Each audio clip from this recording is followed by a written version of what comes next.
그러므로 너희는 이렇게 기도하라. 하늘에 계신 우리 아버지여, 이름이 거룩히 여김을 받으시오며 나라가 임하시오며 뜻이 하늘에서 이루어진 것 같이 땅에서도 이루어지이다. 오늘 우리에게 일용할 양식을 주시옵고 우리가 우리에게 죄 지은 자를 사하여 준 것 같이 우리 죄를 사하여 주시옵고 우리를 시험에 들게 하지 마시옵고 다만 악에서 구하시옵소서. 나라와 권세와 영광이 아버지께 영원히 있사옵나이다. 아멘. 우리가 신앙생활을 제대로 하고 있다면 적어도 3가지 변화를 겪게 된다고 할 수 있습니다. 첫 번째 변화는 시간의 주권이 하나님께 있음을 인정하게 되는 겁니다. 내 삶이 내 것이 아니라 주님의 것이다 라는 깨우침이죠. 그러니 남은 삶도 그저 나의 만족을 위해 살 것이 아니라 주님의 인도하심 가운데에 주님께 영광을 돌리며 살아가겠다고 다짐을 하게 됩니다. 두 번째 변화가 있다고 한다면 그것은 내가 가지고 있는 것의 주권이 하나님께 있음을 인정하는 것입니다. 우리는 내 것도 내 것이고 할 수 있는 대로 남의 것도 내 것 되면 좋겠다고 이렇게 생각을 하며 내 마음대로 그 모든 것들을 사용하려고 하지만 가만히 생각을 해보면 우리가 가지고 있는 모든 것들이 주님께로부터 왔다는 것을 깨닫는 것이 대단히 중요한 신앙의 은혜입니다. 날마다 감사함으로 내게 주신 것을 선용하고 또 주님 앞에 드리기를 기뻐하고 이웃을 사랑하는 마음으로 나누기를 즐거워하는 것이 바로 하나님께서 주시는 은혜의 놀라운 변화입니다. 놀라운 것은 이렇게 살아가는 동안에 이전에 느끼지 못했던 기쁨으로 충만하게 된다는 거예요. 예전에는 내가 가득 더 가져야만 기쁠 것 같지만 주님 앞에 드리고 그 사랑으로 나누면서 이것이 참된 행복임을 알게 된다는 것입니다. 세 번째 변화는 우리 마음의 소원이 변화되는 것입니다. 내 마음의 소원 또한 이게 내 것이 아니라 전적으로 하나님께 속해 있다고 하는 사실을 깨닫고 이제 하나님 뜻에 합당한 소망을 품게 된다는 겁니다. 그에 따라서 우리의 기도가 달라집니다. 그래서 우리가 삶 전체가 변하는 놀라운 기쁨을 경험하게 되는 것이죠. 우리의 신앙이 성숙해진다고 하는 것은 결국 기도가 달라진다는 것을 의미한다고 하겠습니다. 기도가 변해가면서 삶은 더욱 확실히 새로워지게 될 것입니다. 그런데 이러한 거룩한 변화를 방해하는 것들이 있습니다. 그런데 우리가 주님께로 더 가까이 가면 갈수록 또 주님의 뜻대로 살고자 하면 그리할수록 더욱더 거세게 우리를 방해하고 믿음의 길로 나아가는 것을 저항하는 것이 바로 시험입니다. 예컨대 우리 자신의 이름을 그저 높이는 것에 관심을 두고 살던 사람이 주님의 이름이 거룩히 여김을 받으시기를 소원하면서 살아가는 동안에 또한 하나님의 나라가 우리의 삶에 온전히 풍성히 채워지기를 바라는 동안에 또한 주님의 뜻이 우리의 삶에 매일매일을 가득히 채우기를 소원하며 살아가는 동안에 시험은 더더욱이 거세지고 우리를 때로는 경랑 속으로 몰아넣기도 하는 것입니다. 성경에서 시험이라고 번역된 단어는 주로 2가지의 의미로 많이 사용이 됩니다. 영어 성경으로 본다면 그 중에 하나는 테스트라고 할 수 있고 또 하나는 템테이션이라고 말할 수 있겠습니다. 테스트는 뭔지 아시겠고요. 템테이션, 우리를 유혹하고 우리를 넘어뜨리려고 때로는 우리를 역경 가운데에 몰아넣는 것을 의미합니다. 이렇듯 시험은 주로 성경에서 부정적인 의미로 많이 해석되곤 하지만 그렇지 않은 경우도 많이 있습니다. 예컨대 우리 주님께서 저와 여러분의 믿음이 더욱더 순전하여지고 강건하여지게 하시려고 귀중한 훈련의 과정으로, 연단의 과정으로 사용하시기도 한다는 것이죠. 야고보서 1장 2절과 3절 말씀을 보면 이렇게 우리에게 교훈하십니다. 내 형제들아, 너희가 여러 가지 시험을 당하거든 온전히 기쁘게 여기라. 이는 너희 믿음의 시련이 인내를 만들어내는 줄 너희가 알미라. 그렇습니다. 우리에게 처한 시험은 우리의 믿음을 더욱더 순전하게 만드는 은혜의 과정이라 하는 것이지요. 오늘 본문에서는 그 뜻과는 또 다른 의미라고 할 수 있는 사단 마귀의 공격과 우리를 향한 유혹으로서의 그러한 시험이 소개가 되고 있습니다. 예수님께서 기도를 가르쳐 주시면서 오늘 본문인 13절에서 가르쳐 주신 기도를 다른 말로 바꾸면 아버지여, 우리를 시험에 빠지지 않게 해 주십시오. 이렇게 기도하라 하신 것인데, 그렇다면 우리가 언뜻 오해하기 쉬운 것은, 그렇다면 하나님이 우리를 시험에 빠뜨리신단 말인가? 우리를 시험으로 밀어 넣으신다는 말인가 하는 의문을 갖게 될 것입니다. 야고보서 1장 13절 말씀에 보면 이러한 의문을 갖는 이들에게 답을 주십니다. 사람이 시험을 받을 때에 내가 하나님께 시험을 받는다 하지 말지니 하나님은 악에게 시험을 받지도 아니하시고 친히 아무도 시험하지 아니하시느니라. 자, 그렇다면 성도들 앞에 놓이는 그 시험의 원인은 과연 무엇이란 말입니까? 역시 같은 성경 야고보서 1장 14절과 15절 말씀에서 우리는 그 답을 찾을 수 있을 것 같습니다. 오직 각 사람이 시험을 받는 것은 자기 욕심에 끌려 미혹됨이니 욕심이 잉태한 즉 죄를 낳고 죄가 장성한 즉 사망을 낳느니라. 그렇습니다. 많은 경우 우리가 겪는 이 시험과 시련의 원인은 우리에게 있습니다. 우리의 욕심과 연약함으로부터 비롯된다 하는 것입니다. 그러니 우리는 이 기도의 정확한 의미를 아버지여, 우리에게 마귀의 유혹에 빠지는 것을 허락하지 마옵소서라고 기도해야 된다는 것을 알게 됩니다.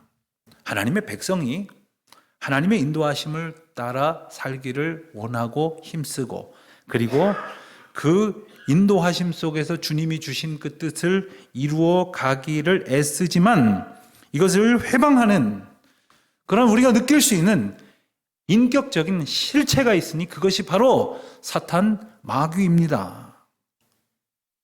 그것은 예수님 앞에도 있었고 저와 여러분 앞에도 있습니다. 예수님께서는 그것을 이기면서 그 삶을 승리하심으로 하나님 앞에 순종하셨듯이 우리에게 그와 같은 삶으로 인도하시는 거예요.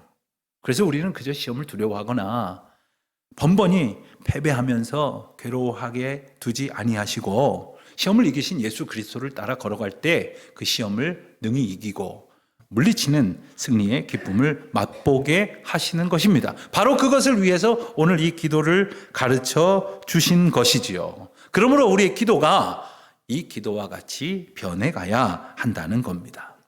말씀드린 것처럼 사탄 마귀는 우리를 시험하고 우리를 미혹할 때에 우리의 약한 것을 건드립니다.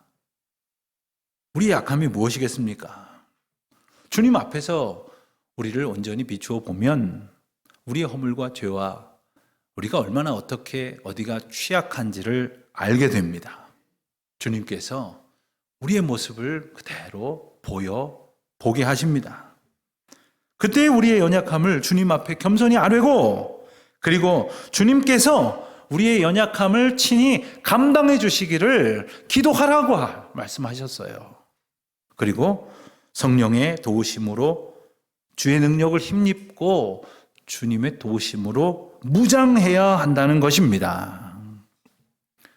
더러는 우리가 이런 말을 하기도 합니다. 욕심을 버려야 합니다 하면서 다른 사람들에게 권면을 하죠. 또 욕심을 버려야 되겠다고 그렇게 스스로 다짐을 하기도 합니다. 하지만 욕심을 버린다는 게 말이 그럴듯하지 그게 가능합니까? 저는 1부 때도 2부 때도 곰곰이 생각을 해보니까 확실히 불가능하더라고요.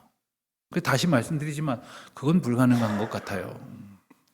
우리가 다짐을 하고 또 인격 수양을 한다고 해서 될 문제가 아니지 않습니까? 우리가 본질상 욕심의 종로로 타던 인생들인데 어떻게 이것을 이겨낼 수 있겠습니까?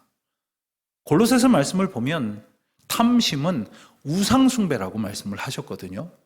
그러니까 우리에게 가득한 이 탐심이 없어지게 하기 위해서는 우리가 우상을 쫓는 식의 삶이 아니라 참된 하나님을 온전히 믿고 따르는 그러한 바른 신앙의 삶을 살 때에 비로소 이것이 가능하게 된다는 것이죠.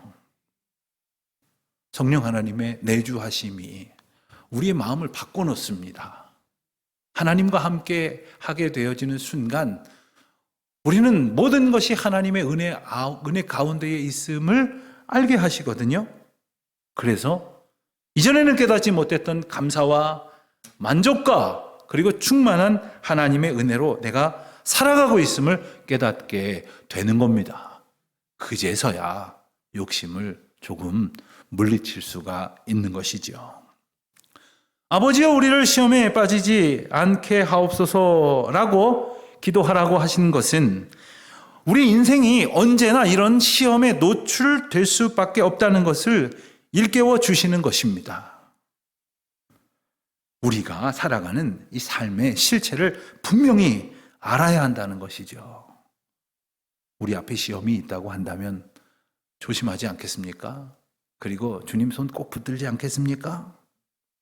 우리가 결단하고 매일매일 다짐하고 또 성경 몇 장씩 읽는다고 될 문제가 아니라 시험을 이길 힘도 악을 물리칠 일체의 능력이 없다는 것을 주님이 일러주신 대로 고백하고 성령 하나님의 도우심만을 굳게 붙들고 나아가는 것, 이것이 우리에게 주시는 해법인 것입니다. 그렇기 때문에 주님은 오늘 이 기도를 하게 하심으로 우리가 시험에 들 수밖에 없는 무능한 존재라고 하는 사실을 인정하고 또 인정하고 그리고 오늘도 고백하고 내일도 고백하게 하시는 것입니다.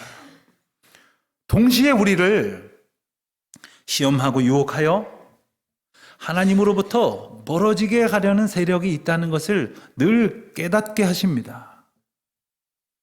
여러분, 우리가 하나님께로부터 받은 뜻이 있지 않습니까?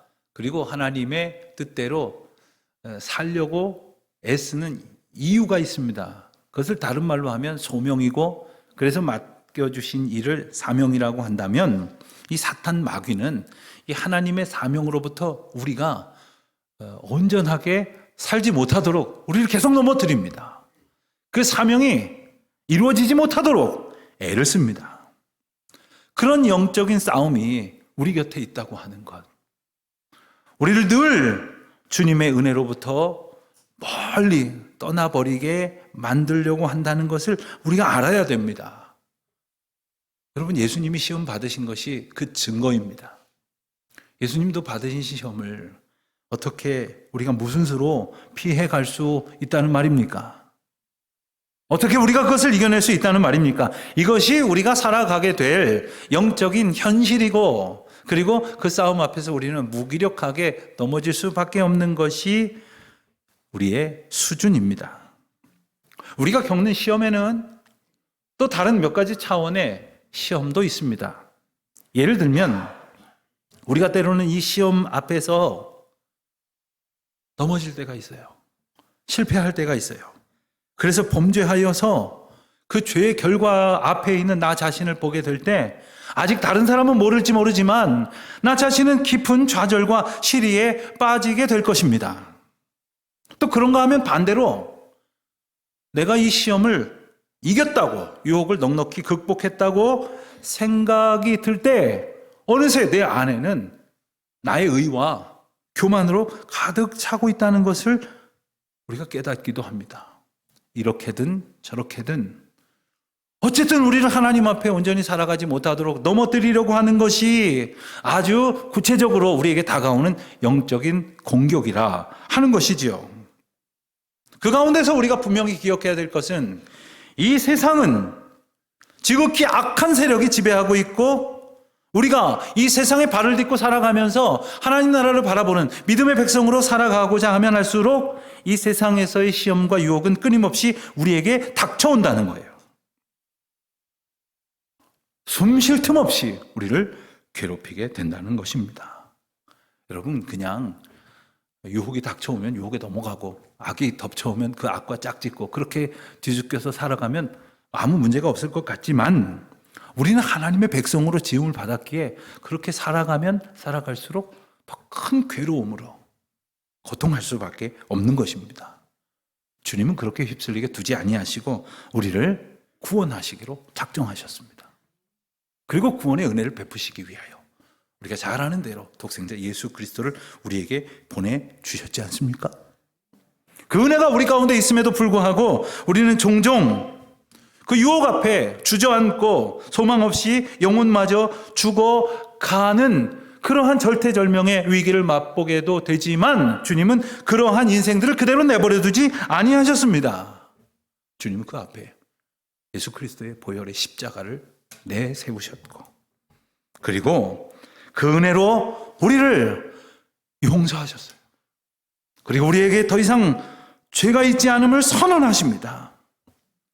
비록 우리의 어리석음과 완악함으로 우리가 넘어졌지만 주님의 전적인 은혜로 우리를 그때마다 일으키신다는 사실, 우리를 새롭게 하신다는 사실, 그것이 바로 우리에게 주시는 용서의 은혜입니다. 사랑하는 성도 여러분, 우리가 그것을 알고 감사하든 깨닫지 못해서 그런가 보다 하든 우리는 그 용서의 은혜를 얻은 사람이에요. 그리고 그것을 우리에게 오늘 주신 그 은총 가운데에 살게 하시는 것입니다. 뿐만 아니라 어제 이겼어도 오늘 또다시 넘어질 수밖에 없는 연약한 우리에게 닥쳐오는 시험에 빠지지 않도록 우리를 향하여 무지막지하게 공격해오는 악의 괴계를 능히 물리치고 그 악으로부터 구원을 얻을 수 있도록 기도하게 하셨다는 것은 그 기도에 응답하겠다는 약속이거든요. 그 소망을 오히려 품게 하시는 것입니다. 분명한 것은 시험에 빠지지 않게 해주시기를 한번 기도했다고 해서 우리가 그 사탄의 시험을 이기며 살아가는 것은 아닙니다. 만약 그렇게 생각한다면 그 생각이 이미 주님의 뜻으로부터 멀어져서 사탄의 유혹에 걸려 넘어졌다고 말할 수 있을 것입니다. 때로는 우리가 이 시험을 아주 멋지게 이기고 싶은 생각이 들 때도 있을 것입니다. 그렇지 않습니까? 여러분, 우리 가운데 이렇게 닥쳐오는 그러한 유혹을 그리고 우리를 향하여 가득해 있는 이 악을 아주 통쾌하게 물리치는 승리를 날마다 경험하고 싶으시지 않습니까? 그렇다면 우리는 주님을 더 부르고 의지하며 살아가야 할 것인데 주님을 온전히 붙들지 않으면서도 승리에 대한 생각만 갖고 있다면 이미 그것이 허탄한 승리를 바라보는 유혹과 시험에 빠져 있는 것이라고 할 수 있을 것입니다. 어떤 분들은 마음속으로 내가 예수 믿은 지가 몇 년인데 내가 이것저것 안 해본 것이 없는데 내가 하나님하고 얼마나 가까운데 이러면서 나는 절대로 넘어지지 않을 거라는 결코 유혹에 빠지지 않을 것이라고 생각하시는 분들이 혹시 있으십니까? 그 생각이 이미 시험에 빠진 것임을 우리는 분명히 알아야 합니다. 그렇습니다. 우리는 누구나 다 시험에 걸려 넘어질 수밖에 없어요. 거센 물살에 그 악의 물살에 휩쓸릴 수밖에 없습니다. 제가 아는 분 중에 정말 수영 잘하는 분이 한 분 계세요. 그 지금 물었어요. 참 무식한 질문을 했어요. 아주 파도가 치고 있는 바다를 보면서 저기서도 수영하실 수 있으세요? 그랬더니 아유 어림도 없다고 10초도 못 버틸 거라고 그렇더라고요. 아무리 인생이 세상에서 제일 수영을 잘해도 험한 파도에서 아무도 살아남지 못해요.